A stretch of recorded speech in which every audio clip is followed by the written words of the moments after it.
We were in no hurry to leave Koolanooka Springs. After several days there, we had finally settled into a slower, more relaxed rhythm. But between our unwanted dinner guest and the feeling that the weather was starting to catch up with us, it was probably the right time to move on. On the way was the charming wheat-belt town of Morawa. The plan was simple enough: top up supplies, refuel, and pick up some mouse bait, just in case our little visitor had decided to travel with us.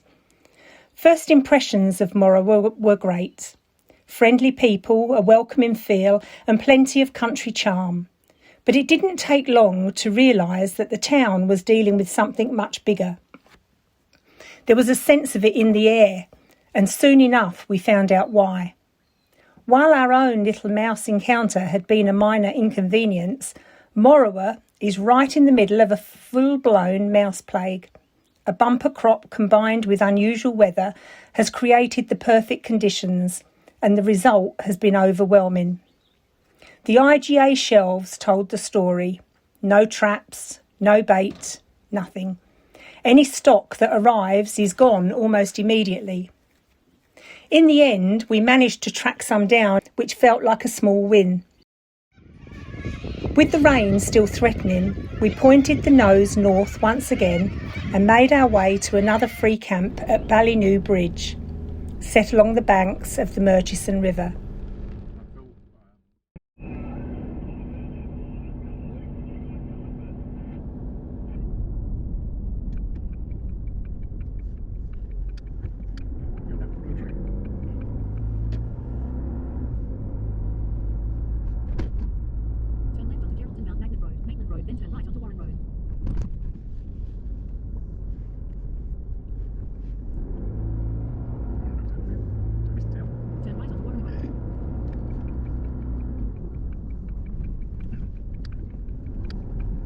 Continue for 124 kilometers.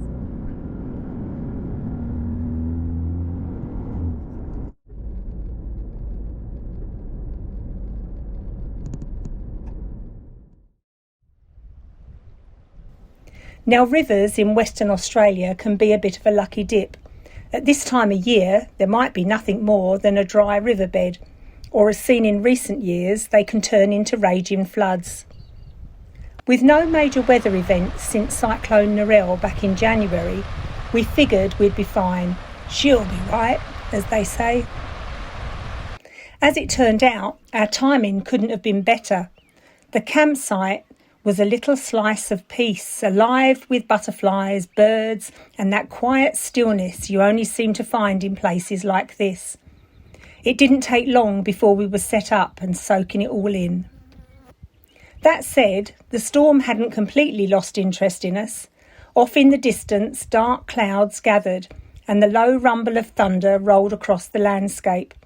It felt like it was circling, never quite committing to come our way. We had a couple of short, sharp showers, but nothing too serious.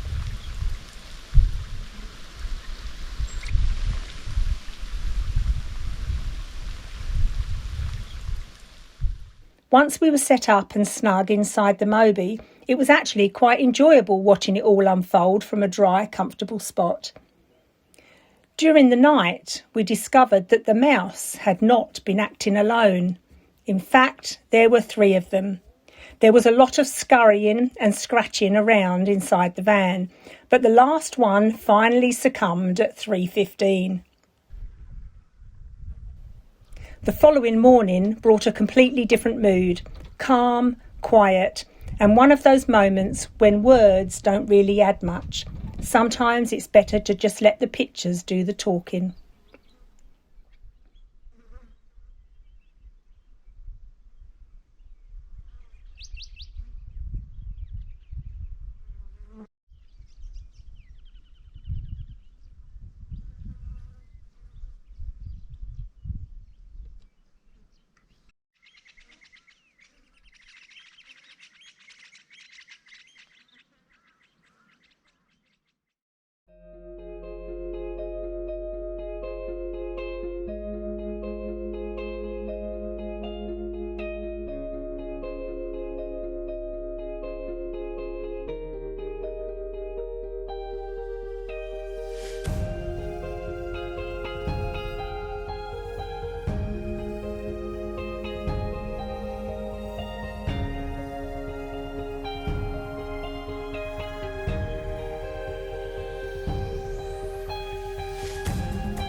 One highlight was right across the river from our camp, where a pair of nesting kites had made themselves at home.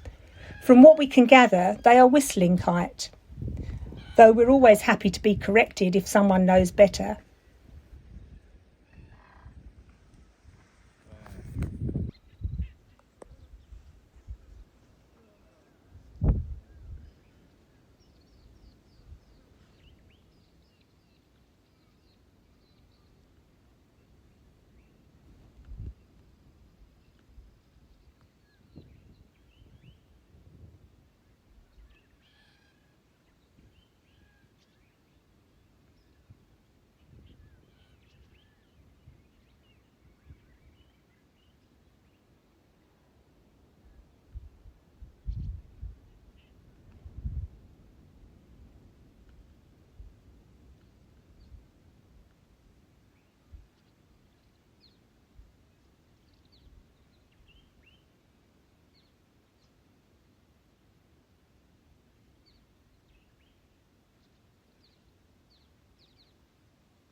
It's not a bad place to wake up, all things considered.